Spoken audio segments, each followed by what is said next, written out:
Hi, I'm Jo Taylor and welcome to the Misadventures podcast.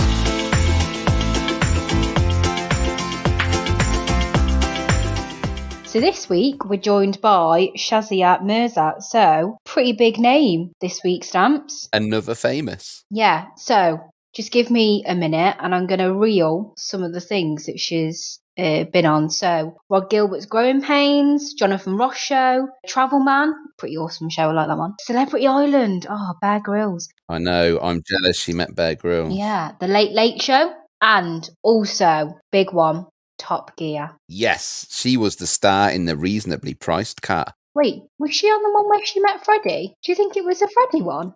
Moving swiftly on. So yeah, she was on Top Gear. She was the star in the reasonably priced car and got to do a lap of that track, which would be an awesome thing to do. Always wanted to do that. You don't know, maybe the podcast take off. Hang on, no, you just want to go on Top Gear because it would be another way for you to meet a friend. No, so, right, it's two things. Because, are you going to break this down now? I'm going to have to because I feel like, again, defamation of character. I grew up my whole childhood watching Top Gear and come from very car-orientated family. So doing a lap of the Top Gear track would be pretty awesome. Would actually love to do it. Yeah, and you fancy Freddie Flintoff. Secondly to this, just so happens that the love of my life, Freddie Flintoff, Love of my life, now hosts this show. I'm just saying, if this podcast take off and I get to be a big enough star that I can be in a reasonably priced car going around that track, oh God, I'll be a very happy lady. Yeah, there you go. Equally, Stamps, if you would like to sort out a track day for me and put a wig on, I feel like I could get along with that. What? You want me to dress up like Freddie Flintoff for you? Well, I mean, I think my wife may have something to say about this. Don't worry, I'll be in a car. You're going to be safe. I'm very worried because I know what you want to do to Freddie Flintoff. Yeah, but I'll know you're not him, so it's all right. Anyway, Shazia, let's listen to Shazia's stories because she's got some crackers.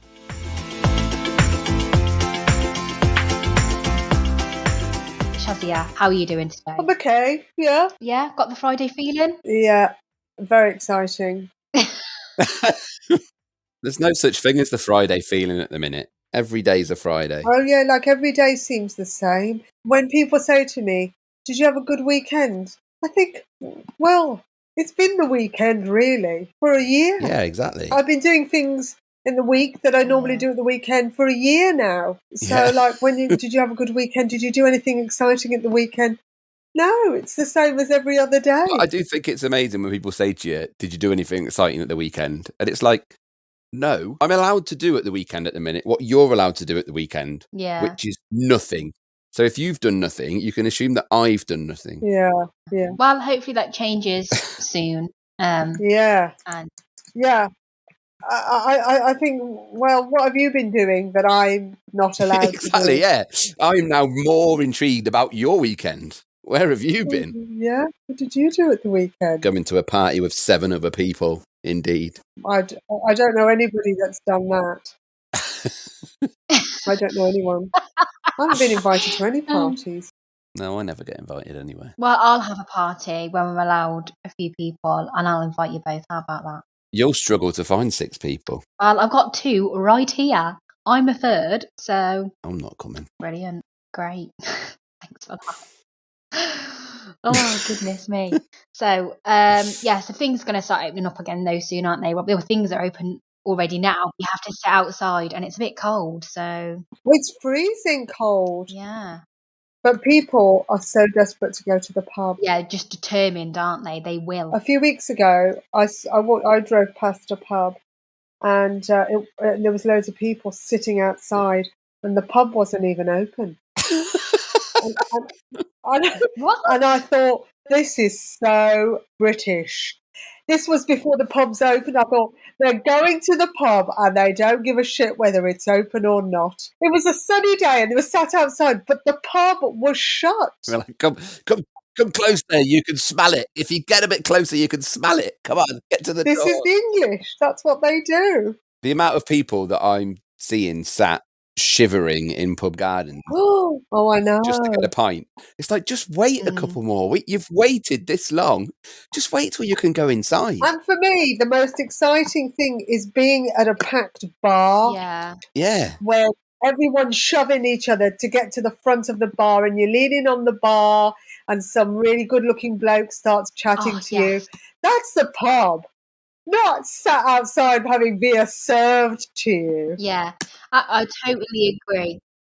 Like, it's the atmosphere you want, isn't it? Like that, because I'm only a social drinker, and so like the atmosphere of like the bar and stuff is like absolutely part of it for me, and like the reason I would go out. So I'm totally with you on that one.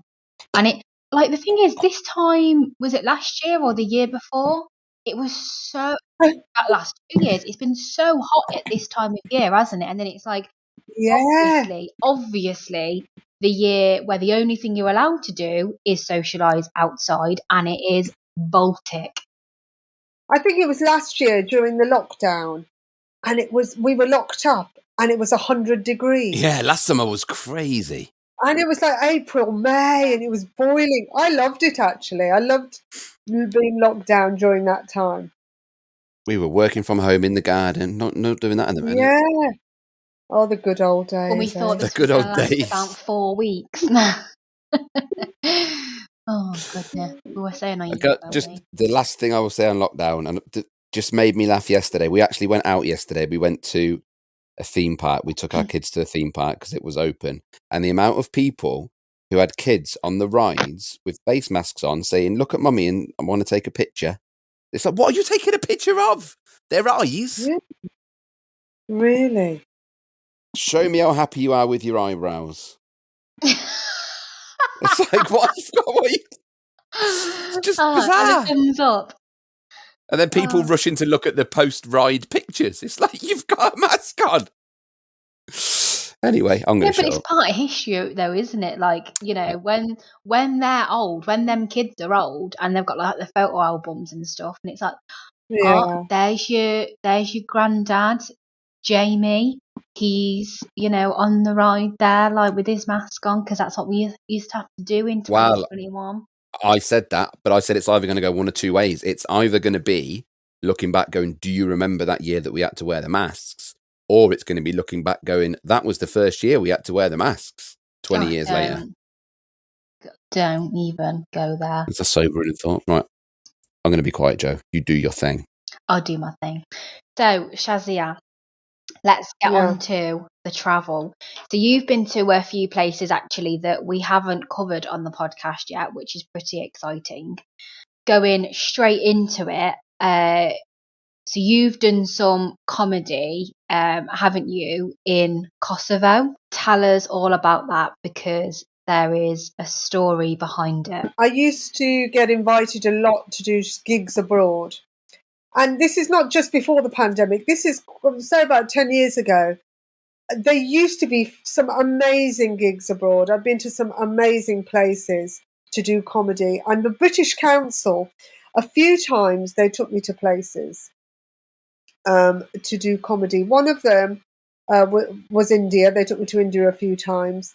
And then the second place was Pristina in Kosovo. Pristina is the capital.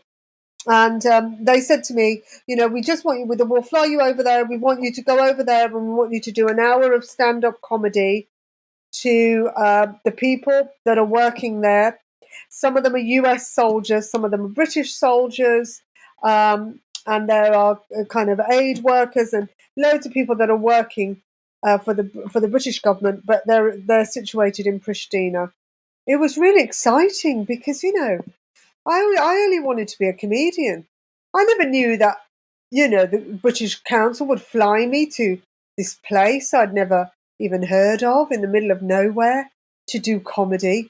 And when comics got the chance to do that, oh my God, we would always do it. We'd always jump on a plane and go. Yeah. And I remember I turned up there and it was really dark. It was absolutely freezing cold. I had this guy pick me up in this truck and drive me to the middle of nowhere. I couldn't see anything. The roads were really bumpy because Kosovo had been blown up in the war, and the roads had not been fixed, and it was all bumpy, and there were cracks in the road, and it was a really war-torn atmosphere. And the hotel, he took me to this hotel where I was staying, and it was absolutely freezing cold. There was no central heating. There was no hot water.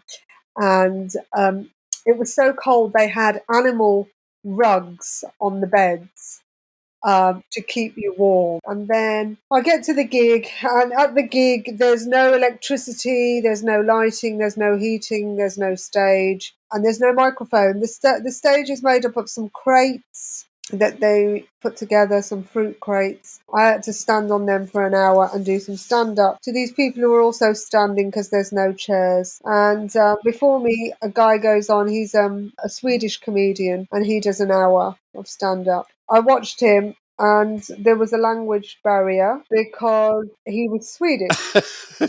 And he had a Swedish accent, and he's doing stand-up in English with a Swedish accent, which people in Kosovo didn't seem to understand. There was all kinds of people in this audience, and I don't think they'd watched stand-up comedy ever before.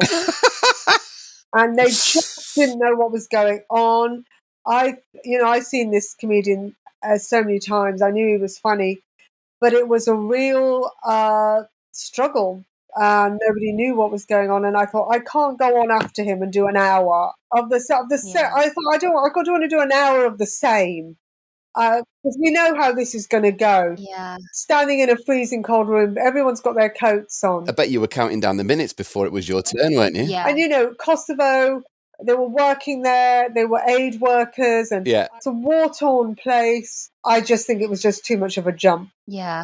I thought, I was watching this, and I thought, I need to think of a plan. So I didn't know what I was going to do, but I decided I was not going to stick to the script, because if I stuck to the script, it would just be another lecture. Yeah. And I thought, I just can't do this. They weren't really in the mood, to be honest. Well, he got the odd laugh.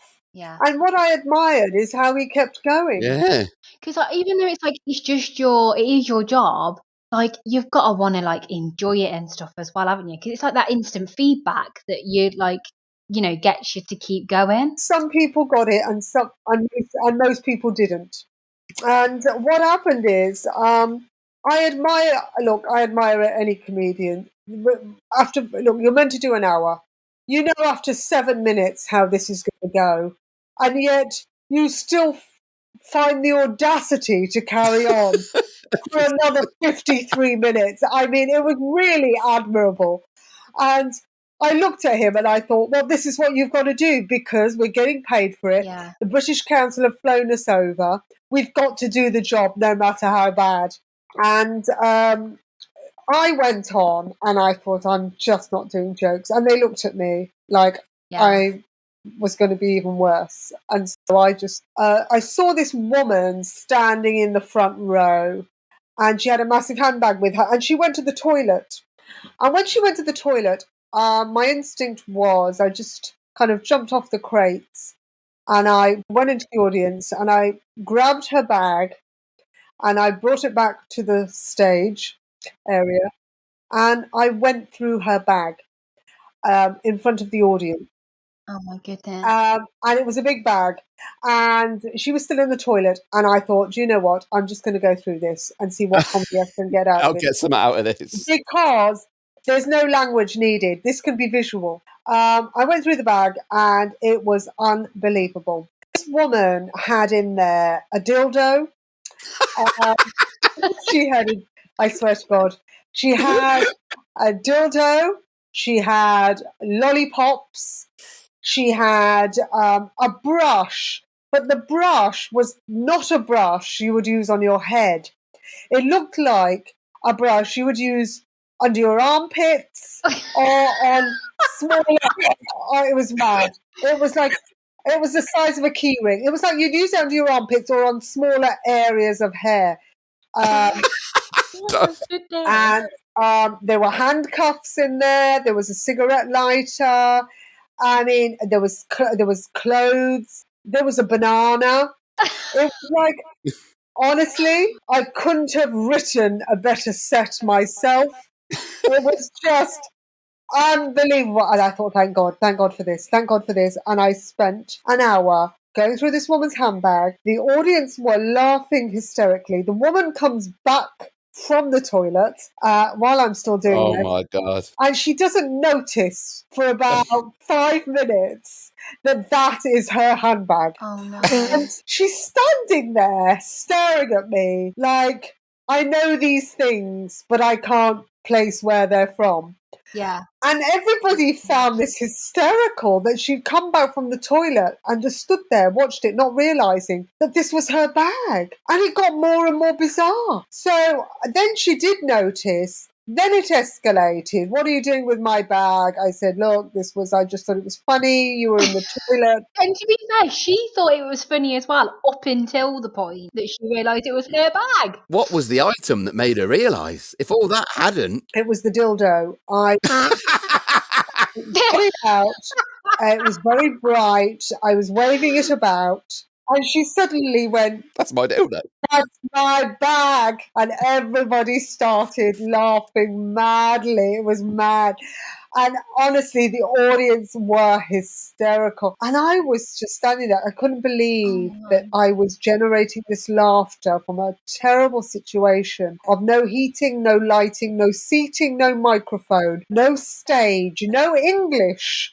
And there was this amount of laughter in the room. What I knew always in comedy, it's about connection. You've got to connect with the audience. Yeah. No matter how that may be. But I've been to a lot of non-English speaking countries. I've not gone through people's handbags, but you have to find another way to connect and communicate. And you can do that. Language is not the only way. Yeah. And the thing is, it was a bit of a snowball effect because once people started laughing at the outrageousness of me stealing somebody's handbag and going through it on stage, the laughter kind of escalated. Laughter is contagious. Oh, definitely. Oh, yeah. People started laughing. Then they realised it was okay to laugh. Then other people joined in.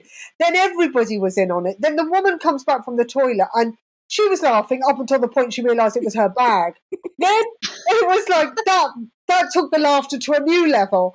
And then everybody was already liking me. So I could have done anything then. And the audience were on my side. Yeah. And then this escalated. This went on for an hour. It went over an hour. I did over an hour. And it went so well. They loved it. They had such a good time. Me and Enric, the other comedian, we stayed out. We had drinks at the bar with the audience. They just told us all their stories about why they were there. It was so good. And then we went back to this grim hotel where we were just freezing and starving. Oh, no. And it was so cold. And then this truck came to pick us up at 5 a.m. to take us to the airport. And the truck was only a 2-seater. And me and the other comedian had to sit in the back of the open-air truck at 5 a.m. Oh my God. We had to sit there in the cold with blankets on us while they drove us to the airport because that was what life is like in war-torn Kosovo. And what the British Council tried to do is kind of bring some entertainment to these people who are in a hard situation. Yeah. I suppose they were trying to be like Marilyn Monroe singing to the Air Forces. That's it, to the troops. But I'm afraid it was absolutely nothing like that. But I think the idea of that, kind of getting Norma Jean to come and sing to the Air Force, to the soldiers and all of that, it was that kind of thing. Yeah. And, I have to say the greatest achievement was that people laughed. Because from where we were standing, that was impossible. Yeah. But we made it work and people did laugh and they did have a really good time. That's it. I bet Marilyn Monroe never waved a dildo around on stage. She didn't have that in her arsenal. No, but you have to adapt to the situation and you have to adapt to the audience. And, when I was going to Kosovo, I was thinking, what an amazing opportunity to go to a place I would never choose to go. I would never have gone on holiday. I'd never heard of Pristina. And, you're paid and you're kind of forced to be in this situation. And what an opportunity. The whole thing, the travel, the hotel, you see how people live and work in such awful circumstances, and that they are in desperate need of the same things that we are in desperate need of. Absolutely. And when this pandemic happened, I thought back to that and I thought, we're kind of in that situation where we're deprived of laughter and deprived of communication and friends and socializing and all of that, and traveling and hotel. Well, we were all deprived of that. And in that situation, you are desperate to laugh. Yeah. You're desperate for any entertainment. You're desperate for a good time. Just some release, isn't it? And because of that, they had a real willingness to go along with me when I went through that woman's handbag. Whereas, if I was in Surrey doing that gig, I'm sure somebody would have stood up and gone, you know what, I don't think you should be doing that. So you've not taken that forward as part of your act. It was specific to that situation. But you'll never forget that though either, though, will you? So I know, and I'm sure they won't either. Wow, yeah. Made an impression. Yeah, that was a difficult gig, but it was the most memorable. Even though in the moment you were probably thinking, oh my God. If you look back at the memory, would you say it's kind of like one of your most enjoyable to look back at least? It was the most adventurous. Yeah. And I'm really glad I went. Yeah, I mean, I haven't heard many stories like that. It's and I think as well, like you said, the audience were probably thinking, what are they going to do? Just as much you were probably thinking, what am I going to do? But it sounds like by the end of it, like you said, got a connection, found your flow with it all, and it turned out to be a really good gig. Yeah, really, really good laugh. Kosovo is not the only place you've done stand-up where potentially there could be some controversy or language barriers, though, is it? So you've been to Lahore as well? I have, yeah. So how did that one go? I went to Lahore, Karachi to perform. Lahore is very civilized as a city. It's very artistic, very creative. You get a lot of famous writers and artists. And I was invited to go and perform at the World Performing Arts Festival in Lahore. Oh, nice. Where they invite artists from all over the world, comedians, puppeteers, jugglers, dancers, singers from all over the world for this massive arts festival that they do in Lahore. And it was at the Gaddafi Stadium. And I'd been twice before. It's amazing. It's such a great experience. And I turned up. They sell tickets for individual shows. And they said to me, oh, your show's going to be outside in the tent. It's 1,000-seater and it's sold out. And everybody's really excited to see you. And I thought, great, 1,000 people in a tent outside, stand-up comedy. I can't breathe. I can't prepare. How do you prepare for this? I've done Glastonbury. Maybe it's similar. But I thought I'm just going to go out and do my set. And before I went on, the organisers said to me, look, it's an Islamic country. As creative and vibrant as Lahore is, it is still an Islamic country. And we just want no swearing, no sex, no drugs, no politics, nothing about the government, nothing about the Prime Minister. I had no act left. I mean, what the fuck am I going to talk about? No sex, drugs and rock and roll. What else is there in life? No comedy. Oh my goodness, yeah. Looking pretty. I'm just like, don't talk about men. That was another thing. Don't talk about men. You're just going down your set, crossing things off as they're reading them out. Yeah. 50% of the nation then gone. Can't talk about that. Don't talk about men because you're a woman and we can't have you on stage talking about men. Oh, really? So they're happy for you to be on stage, but you're just not allowed to be on stage insulting the men? I mean, the restrictions were just crazy. It was like, honestly, it would have been like doing a gig at my parents' house. Anyway, so this was all the restrictions. And I went on and, people were laughing at stuff and it was very polite. And honestly, it was about 25 minutes in when this bloke shouted out really loud, "Go further! Go further!" And I thought, what does it mean? That's a very strange heckle. Yeah.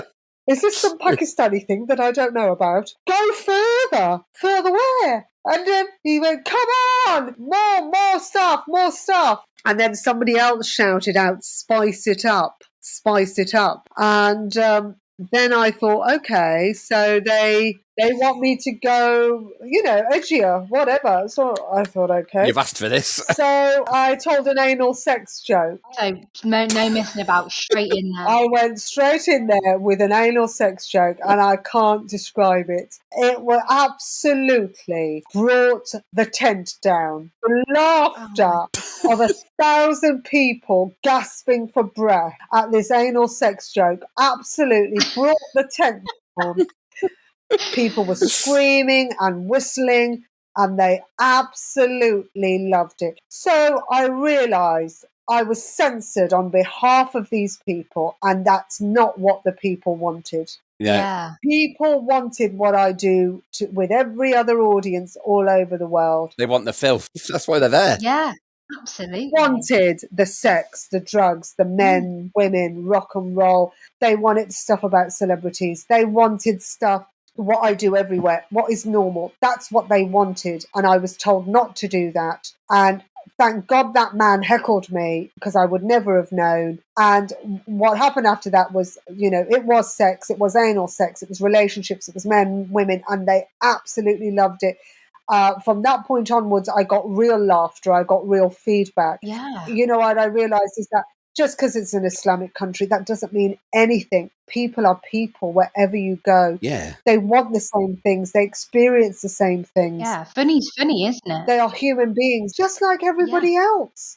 These people that censor us, even in this country where we are censored to a degree on TV and stuff, you are censoring on behalf of individuals who do not want what you want. Yeah, absolutely. It's a bit like, well, yeah, we're going to bring in people, we're going to put on this comedy show for you, we're going to provide all this entertainment, but really you're not going to be entertained because we're not allowing them to give you the entertainment that you really want. Yes.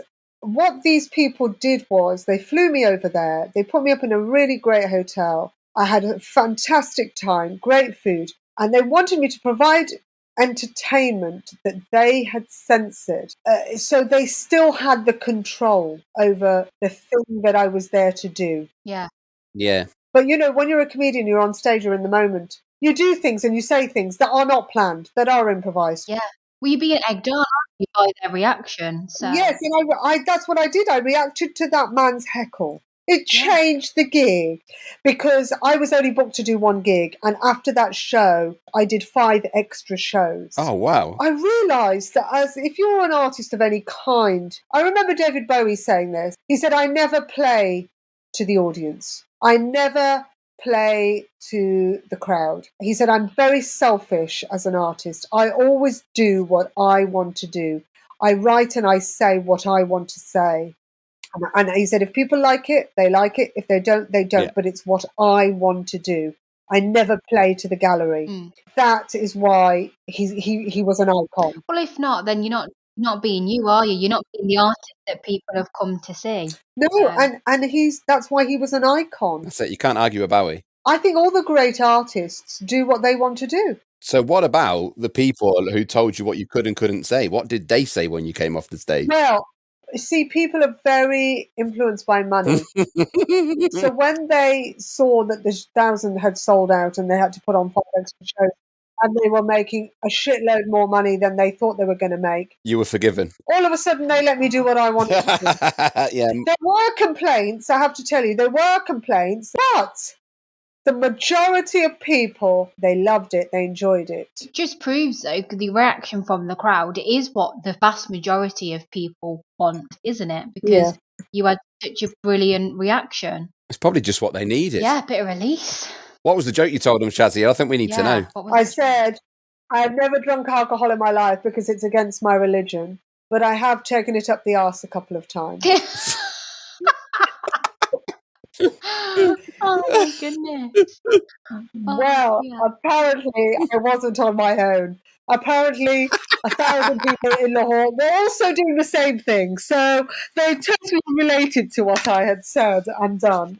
It totally took the gig in a... Oh, that's it. You know what kind of room you've got then, don't you? Yeah, I do, yeah. And especially if that was kind of like your first uncensored joke as well. I can imagine that bringing the tent down. Because it would probably feel like it came out of nowhere all of a sudden. It did. I thought, okay, You want me to go further? Try this on for size. Yeah, I'm going the whole 9 yards. You won't be able to drag me back. Once that line's crossed, it's crossed. But that's right. And that's I'm so on board with that. And there's a lot of times where, as comedians, we hover around that line. Yeah. Hover around it. How far can we go? What do we sense? And you know what? I just went for it. I went so far forward. There was no going back. Oh, I don't blame you love it. at all. So would you ever go back to those kind of countries to do comedy again now? I think the world has changed now because of the pandemic. The gigs and shows that I used to do, like I used to go on tour a lot to India. The last tour I did, I went to China, Kuala Lumpur, Jakarta, Bangkok. I went to all these places doing stand-up. Wow. And it was incredible. And I just think after the pandemic, these things will never happen again. I don't think I'll be able to go back to China again. And it was such an experience doing shows in China. It really was. How did your shows go down in China? Did you get a good reaction there? It was the first time in my life that I've truly felt like a foreigner. Oh, really? Because I'd never been to China before in my life. Nobody spoke English. Absolutely nobody spoke English. Nothing was in English. All the menus were in Chinese. They didn't have Google or Facebook or Twitter. I couldn't order food. I tried to go into a restaurant with my phone and Google pictures to show to them, but they didn't have Google. Yeah, it's all banned in China, isn't it? They're not allowed. It's all banned. And then I tried to borrow somebody's phone and Google pictures. Everything had pork in it. I don't eat pork. Yeah. I looked at my bedroom window. There were pigs hanging from a window opposite my hotel. Oh, my goodness. I was all of a sudden, I don't eat pig, and there's pigs everywhere surrounding me. Some kind of nightmare. It was different. It was so difficult. Everything was so packed. The population is so heavy, but I loved it. Everybody was staring at me the whole time because I wasn't Chinese. Everyone was staring at me. I had people taking pictures of me, and then the gigs were packed. They were full of expats and some Chinese people who could speak English. And it was raucous because they just don't have this kind of thing in China. Yeah. The most amazing thing is I was staying at this hotel and there were white people speaking Chinese. These were people who had learned Chinese and obviously wanted a job to use their Chinese. And they were like white people, like Americans and English people.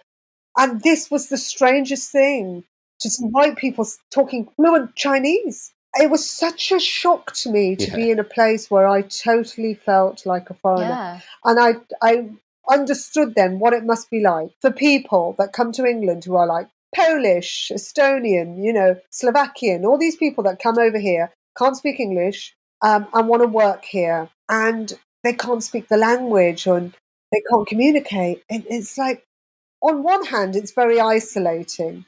But on another hand, I was like Alice in Wonderland. It was such an adventure. And I loved going into these shops where they sell particularly Chinese things, like real gadgets and miniature everything. And oh, God, and like hairbands and Hello Kitty toothbrush. I remember queuing up for a cake shop as well. There was a famous cake shop and I had to queue up for it. And then I couldn't speak English and had to point to what the cakes I wanted. But did you know what was in them, though? Was it clear what flavours they were? No, I had to take a chance. You had to order 10. You'll just have to have all 10.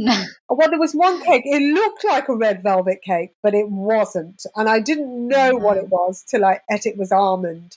When you do that, it's an adventure because you're not getting what you want. Yeah. And you're not getting what you've asked for. No. You're getting something else. Yeah, you're getting something new, aren't you? And you're getting something that you would never have experienced otherwise. Yeah, if you had the choice, you wouldn't have picked it. But when sometimes choice is taken away from you, it does kind of put you in a position of having to have something different. Yeah. And that is sometimes a really good thing. Yeah. It just feels like China, it's one of those places that is just very unapologetic in that we are China and we will do things our way. Whereas as well travelled as we like to think we are, the majority of places we go to, everything may well be in the local language, but it is also in English. Or people will talk to you in English once they hear you speak in English. And like you say, I think China's just like, you're in China now, adapt. Yeah, and the thing is with China is that it has no interest in England. Yeah. It's very happy being China. So if you're going to go there, you have to adapt to their culture and language. They're not going to do it for you. And that's how England is in a way. It's like, we're English. We speak English. You don't speak our language. Yeah, absolutely. And how many times do we get pissed off when somebody doesn't speak English? We go, oh my God, they don't speak English. When I was in China, they did that to me. And I was like, oh my God, this is what it feels like. Yeah. But yet we're the first people to complain if you go somewhere else and they don't speak English to you. Oh God, yeah. The English on holiday is a nightmare. In France, Spain, Italy, Germany,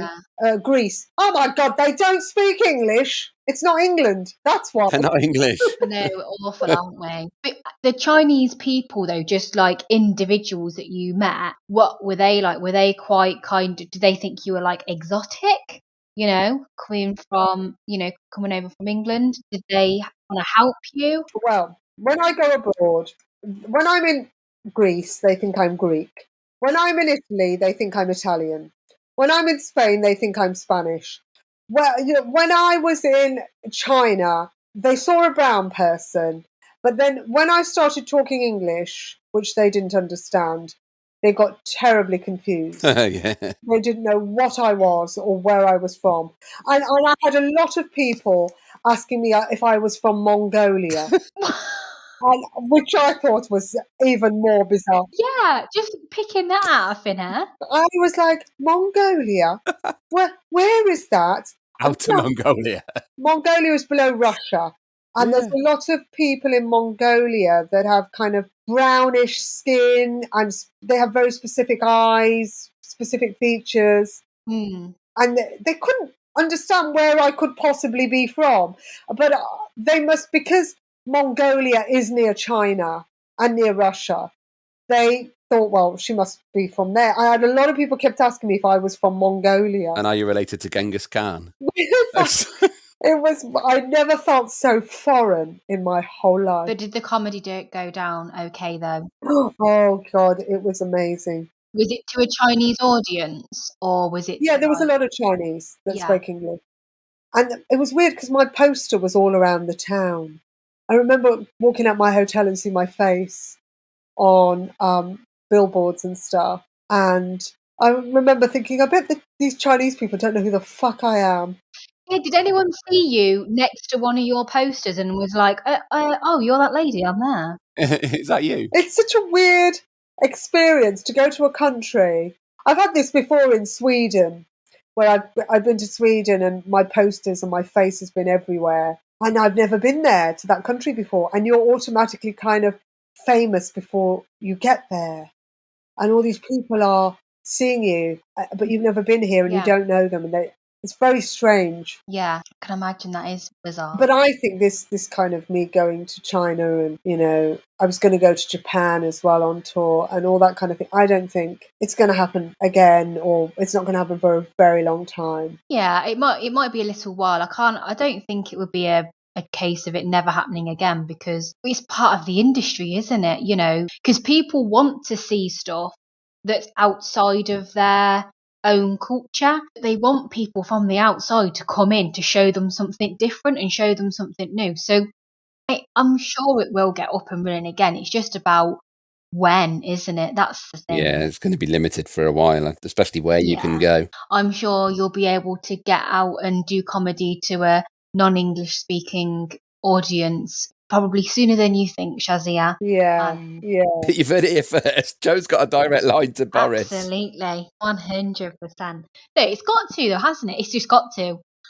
You mean you hope so? Because you're going crazy. Fingers and toes crossed. Yeah.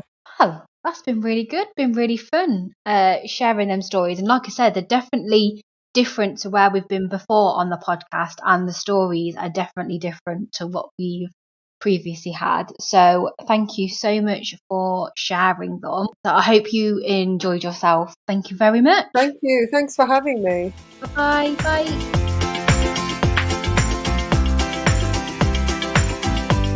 pretty eye-opening episode, I feel there. And also, I think what we learned is dildos are always funny. Educational as ever. The universal language of sex toys. So yeah, dildos are always funny, aren't they? Really? Doesn't matter where you are. Even if you are in just a cold room stood on some crates. I want to know why the woman had it in her bag in the first place. Is it like just in case the mood took her and she couldn't wait any longer? Maybe she's just into risque self-love. What's risque self-love? I don't know why I need to explain this. She's got a dildo in her handbag, so she's clearly going portable with it. When you said risque, I had images of like a cactus. Oh my God. Every woman listening has just clenched as hard as possible.